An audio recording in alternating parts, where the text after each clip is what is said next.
It started on a Monday. Funny how things fall apart, not with a scream, but with a blink, a glitch, a tap on a screen. I wasn't snooping. I need to make that clear. I never suspected anything was wrong. Maybe that's the worst part.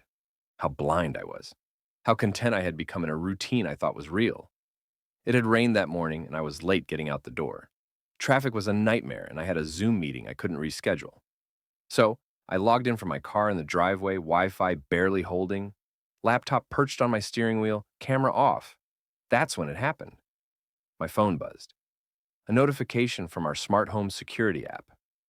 I ignored it at first. Probably a package. Then another ping, this time with a thumbnail image, someone entering through the back door. I recognized the shape instantly. It was her, my wife, Emily. But something was off. She wasn't alone. I blinked, zoomed in. There was a man with her. He was close. Too close. His hand brushed her lower back as they walked in. She smiled up at him, the kind of smile she used to give me before life got busy, before we started saying, love you, like a habit instead of a truth. I didn't breathe for a while, just stared at that frozen image. I told myself it was nothing. A friend, a colleague, someone who needed help with something. I told myself anything that would make the growing pit in my stomach go away. But the mind is cruel. It replays things in slow motion again and again until the lies you tell yourself dissolve. I didn't confront her. Not yet. I watched the rest of the Zoom call like I was underwater, nodding when appropriate, smiling when needed. But inside, I was unraveling thread by thread. That night, I acted normal. We had dinner. She told me about her day, left out the part where she had company.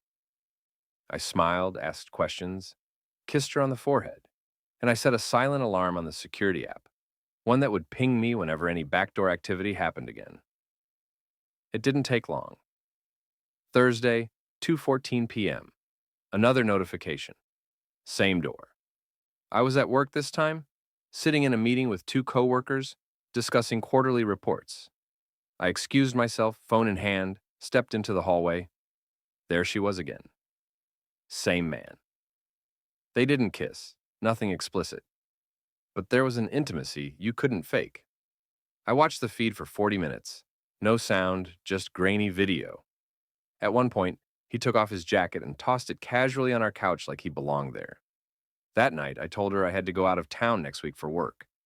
She didn't ask many questions, didn't seem concerned. That bothered me more than it should have. I took the time to dig. First, I pulled archived footage from our home system. Weeks of it. Then, I accessed our smart speaker logs. Everything it recorded when activated. Most people don't know these devices record more than just direct commands. Sometimes they catch background sounds, conversations, laughter. Late one night, I put in headphones and listened. My hand trembled around the mouse. I heard her laugh in a way I hadn't heard in months. Then, a low male voice. Muffled but familiar. I couldn't quite place it. The next file was clearer, her saying his name. Darren. That stopped me cold. Darren Cooper. I hadn't heard that name in years. He and Emily dated before we met. Briefly. Messy breakup. She told me he moved to Seattle. She said she never wanted to talk about him again. Apparently, that wasn't entirely true. I opened Facebook, searched for him. Nothing. But then I tried LinkedIn. Found a profile. Darren Cooper. Business consultant. Recently relocated. His job listed a firm headquartered 10 minutes from our house. The coincidence made my skin crawl. I kept digging. Call logs, email metadata, even our shared calendar, which she had scrubbed of anything suspicious, except one forgotten recurring entry. Lunch, M. It wasn't hers. It wasn't mine, just a single initial. M. Maybe I was seeing ghosts, or maybe Emily was smarter than I gave her credit for. But I had something better. I had our smart thermostat. It logs activity based on movement, temperature changes, even air quality. On the days Darren visited, there were irregular patterns. Spikes in heat mid-afternoon, rapid drops. Like someone was rushing in and out, or rooms were being occupied that normally stayed quiet during the day. Paranoia is a strange thing. It sharpens the senses while eating away at your logic. By the weekend, I was a ghost in my own house. She noticed, asked if something was wrong. I kissed her and said I was just tired. Work stress, the usual. She believed me. That hurt more than I expected. I wasn't sleeping. I started drinking coffee at 1 a.m., pacing the living room while the house slept, replaying everything: the wedding, our anniversaries, the quiet nights watching Netflix and rubbing her feet, the time she cried in my arms after her mother died. Were any of those real? The answer didn't come from a camera or a smart device. It came from an old friend. I was at the gas station, of all places. A man approached me, someone I hadn't seen since college. Nate. We were never close, but we had mutual friends. He looked surprised to see me. I didn't know you were back together with Emily, he said casually. I froze. What do you mean? Well, he hesitated. I ran into her and Darren at a restaurant last week. I figured they patched things up. They looked close. I didn't respond, just nodded and paid for my gas. I sat in the car for 10 minutes before driving home. Back together? That night, I made a decision. I told Emily I had to leave for my work trip early, Sunday night instead of Monday. She helped me pack, kissed me goodbye, said she'd miss me. I smiled. Then I parked around the corner and waited. I installed a secondary camera earlier that day, hidden in the living room light fixture. It streamed to a private app she didn't know existed. At 2:07 p.m. Monday, she opened the door. Darren walked in, smiling. They sat on the couch. He put his arm around her. She leaned into him like it was normal, like it was theirs. And then it happened. She looked straight into the room and whispered something. I think he knows. The feed ended. Whether it was coincidence or she somehow found the camera, I didn't know. But that sentence rang in my ears long after the screen went dark. I stayed in that car for hours, gripping the steering wheel like it could anchor me to the world I thought I knew. My heart beat like a drum. Rage boiled beneath the surface, but more than that, grief. She knew, I knew. She said nothing. That was when I realized this wasn't just a fling. This wasn't an accident. It was a decision. I didn't sleep that night. I didn't eat. I stared at the wall until morning light seeped through the windshield. And then I did what I should have done days ago. I walked back into the house. She was in the kitchen, coffee in hand, acting like nothing happened. I wanted to scream, to throw my phone on the table and demand answers, but I didn't. I just looked at her. Is there something you want to tell me? I asked. She paused, blinked, and then smiled. Number why? That was when I saw it. Guilt, yes, but also something else. Fear, because she knew. And now I knew too. I didn't respond. I just stood there, staring at her, while everything inside me threatened to come apart. I could feel the words rising to my tongue, sharp and bitter like acid. But I swallowed them. Not because I didn't want to say them, but because I needed to be sure. I needed her to say it. I needed to see if she would lie to me again, with that same soft smile, the same practiced calm in her voice. She turned her back to pour another cup of coffee, like it was just another day, like we were still us. I sat at the dining table, fingers tapping the wood. My eyes drifted to the couch where he had sat, where she had leaned into him, where I had seen her smile in a way I hadn't seen in a long time. That part hurt the most. Not the betrayal itself, but the ease of it, the comfort, the familiarity between them. That didn't happen overnight. I think we should talk, I said finally. She paused, then turned around slowly. About what?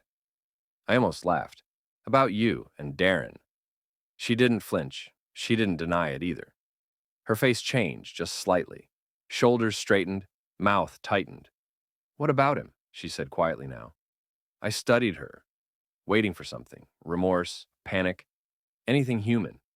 But she stood still, calm, like a wave had already washed over her and left nothing behind. I know he's been coming here while I'm gone. I've seen it. On the cameras. I've heard his voice through the speaker logs. I've seen the texts, the lunch meetings you never mentioned, the times you told me you were going for a run or meeting a friend when you weren't. Her jaw clenched. You were spying on me? You were lying to me. The silence after that was dense, like the walls were listening, like the house itself knew and had been waiting for us to finally say it out loud. She sat down across from me, slowly, hands folded like we were negotiating a business deal. I never meant for it to happen, she said. It started as a conversation, a catch-up. You've been distant, busy, always on your phone, always tired. I wanted to scream, to tell her that I was distant, because I was working late to help us pay off the house faster, because I was exhausted from trying to make her happy in ways I didn't even understand anymore. But instead, I stayed quiet. He was there, she continued. He asked about my parents, remembered things, listened, and slept with you, I added coldly. Her eyes dropped to the table. No denial, no correction. How long? I asked. She hesitated. 6 months. That hit like a punch to the chest. I had imagined weeks, maybe, but half a year, while we were celebrating our anniversary. While we visited her father in the hospital and she held my hand. My voice cracked when I asked, was it just him? That made her look up. What do you mean? I didn't answer, just stared.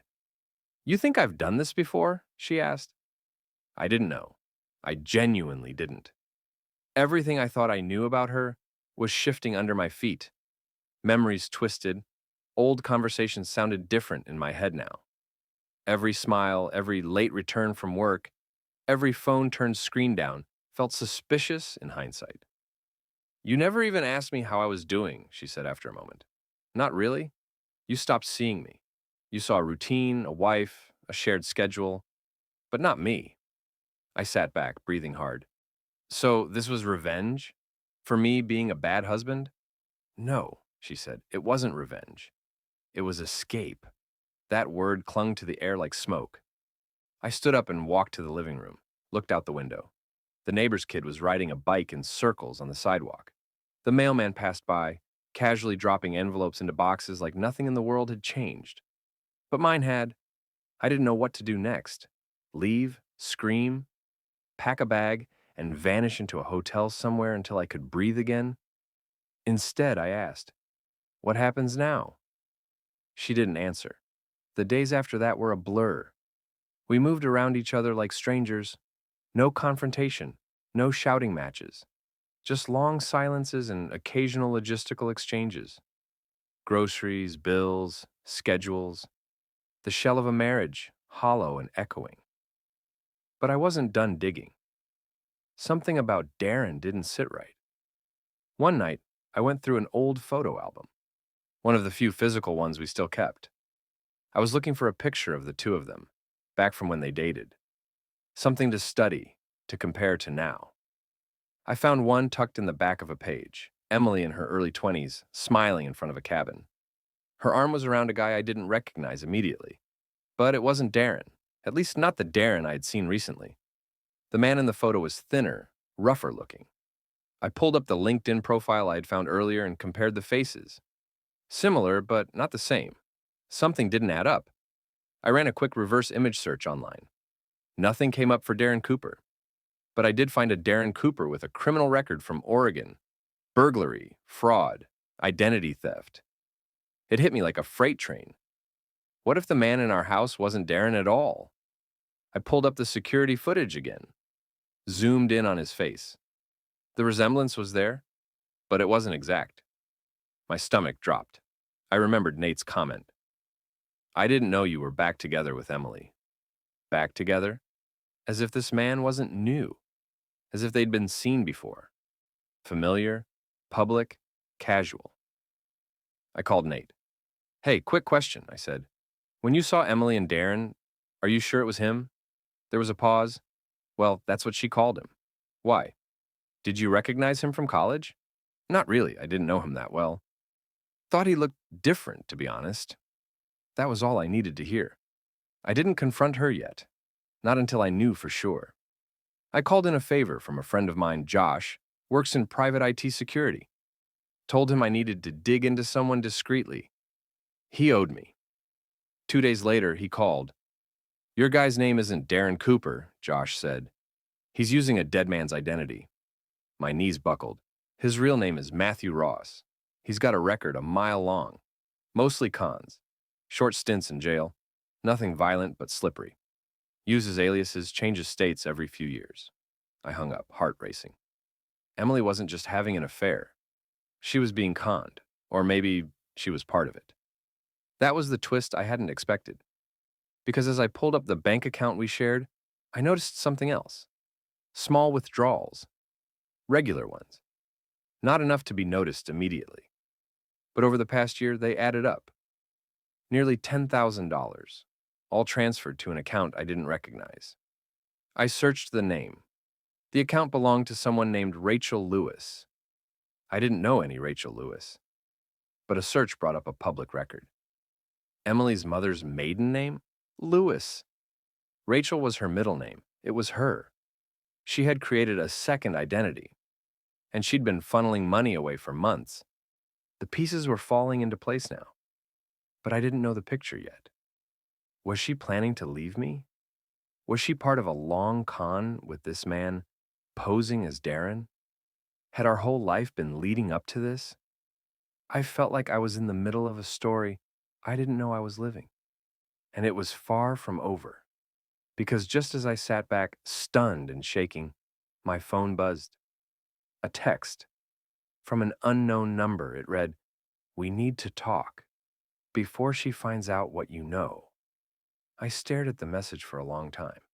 The words didn't make sense at first, like my brain was refusing to process them. Before she finds out what you know. The sender wasn't in my contacts. The number wasn't familiar. No name. Just that single haunting line. I didn't reply. I just sat there in the dark, the soft hum of the refrigerator filling the silence around me. My hands trembled slightly as I locked the phone and set it on the table. If what I suspected was true, I wasn't just dealing with infidelity anymore. This was bigger, deeper. It felt like I was standing on the edge of something I hadn't been prepared for, something that had been planned long before I started catching on. But I needed clarity, answers. So I replied, finally, "Who is this?" The typing bubbles appeared almost instantly, like they'd been waiting for me to engage. "You don't know me, but I know what she's doing, and you're in danger if you stay quiet." I exhaled slowly, leaning back in my chair. I considered the possibility that this was a bluff, a trap, some kind of misdirection. But my gut said otherwise. Whoever this was knew something. "Meet me," they wrote next. "Public place. Tomorrow. 4 p.m. Café Azul. Don't tell her. Don't bring your phone inside."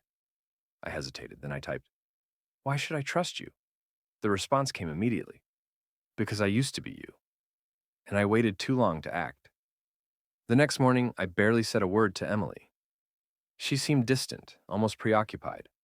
Not like someone who felt caught or cornered, but like someone who was preparing for something. It unnerved me. At exactly 3:50 p.m., I parked near Café Azul, a quiet little place on the edge of downtown. I left my phone locked in the glove box like they instructed. The inside of the cafe was warm, filled with the scent of roasted coffee beans and low conversation. I scanned the room until I saw someone sitting in the corner booth, alone, watching the door. He was older than me by a few years. Late 30s, maybe 40. Worn leather jacket. Face tired and eyes sharp. "You him?" I asked cautiously. He nodded once. "Sit." I did. He didn't introduce himself. Just slid a small folder across the table. "I've been tracking her for 2 years," he said quietly. "Emily or Rachel, or whatever name she's using now." My throat went dry. "What are you talking about?" "She's a grifter," he said. "Not the street-level kind. She's smart, careful, doesn't move often, stays long enough to build trust. Then she drains you, slowly, methodically, emotionally, financially." I opened the folder. Photos, bank documents, copies of forged IDs, different names. But the face was unmistakable. Emily, smiling, holding a baby in one, kissing a man in another. A man who wasn't me. A man who wasn't Darren either. Her real name is Amelia Lewis, he continued. She's been using aliases since she was 19. She started with credit card scams, then fake charities. Got into relationships for stability, then walked away with more than just broken hearts. I flipped through more documents. There were addresses, dates, marriage certificates. She married this guy? I asked. He nodded. That's me. I froze. You're her ex? He gave a humorless smile. Legally, I still am. She never filed the divorce papers. I was just a step on the ladder. And the guy she's with now? The one I thought was Darren? He leaned forward. That's Matthew Ross, con artist. He's been her partner for years. Sometimes they pose as siblings, sometimes old flames. It depends on the mark, but always the same ending. Vanish and leave someone else holding the mess. I couldn't believe what I was hearing. It sounded too elaborate, too cold. But then again, everything I thought I knew about her had already crumbled. She's prepping to leave, he added. If she senses you know too much, she'll disappear. Probably already has an exit plan. You need to protect yourself. Freeze your accounts, cancel shared cards. She has backup IDs and burner phones. Don't underestimate her. I left the cafe in a haze. My mind was racing. Every memory I had with her now twisting into a lie. The vacations, the late-night conversations, the plans for a family. It had all been fake. Or had it? That night, I walked into our house, calm, measured. I watched her cooking dinner, humming to herself like everything was normal. And for the first time, I realized just how skilled she was, how perfect the mask had been. I saw someone today, I said, keeping my voice level. She looked up, puzzled. Oh? Someone who knows you. The real you. Something flickered behind her eyes. Not fear, not shock. Just calculation. Who? She asked casually. Your husband, I said. That made her stop. She set the knife down, wiped her hands on a towel, then turned to face me fully. You've been busy, she said, voice even. So have you. A long pause, then she smiled. So, what now? It was a strange moment, because despite everything I'd learned, a part of me still wanted to believe there was some version of her that had loved me, that our life had meant something. I want the truth, I said, all of it. She tilted her head. You think you can handle it? I need to hear it. And to my surprise, she gave it to me, not all at once, but in fragments. She told me about how she grew up learning to lie to survive, how Matthew found her when she was young and desperate, how they built stories and played roles, each relationship a performance, a mark, a target. But then she said something that cut deeper than anything else. You were different, she whispered. You weren't supposed to matter. I laughed bitterly. So, I was an accident? Number, you were the pause, the maybe. It wasn't enough, but it was real. And in that moment, I knew she wasn't bluffing. You're planning to leave, I said. Aren't you? She didn't answer. I froze the accounts, I added. Changed all the passwords. The money's gone. That got her attention. Her eyes darkened slightly. You don't know what you've done. I think I do. For a moment, the air between us felt dangerous. But then she softened. You should leave, she said. Tonight. Don't look back. Let me go. I'm not going anywhere, I replied. Not until the authorities hear everything. Her lips curled into a sad smile. Then I guess this is the end. She walked past me, up the stairs, and closed the bedroom door behind her. I didn't follow. I called the police. The next morning, she was gone. No note, no trace, no bags packed. She had slipped away again. But she left something behind. In the safe, where we kept old documents, I found an envelope with my name on it. Inside was a photo. Me and her from our wedding day. She had written one sentence on the back. For a moment, it was real. That was weeks ago. The authorities are still looking for her. For him. But people like that know how to vanish, how to become ghosts. Sometimes, late at night, I wonder if I'll ever see her again, if some part of her ever meant what she said. But mostly, I've stopped searching for answers. Because the truth is, the person I loved didn't exist. She was a story, and I was just the latest chapter. But I'm writing the ending now. One where I rebuild, one where I don't forget, but I learn, and one where I finally understand. Even the deepest lies can teach you who you really are.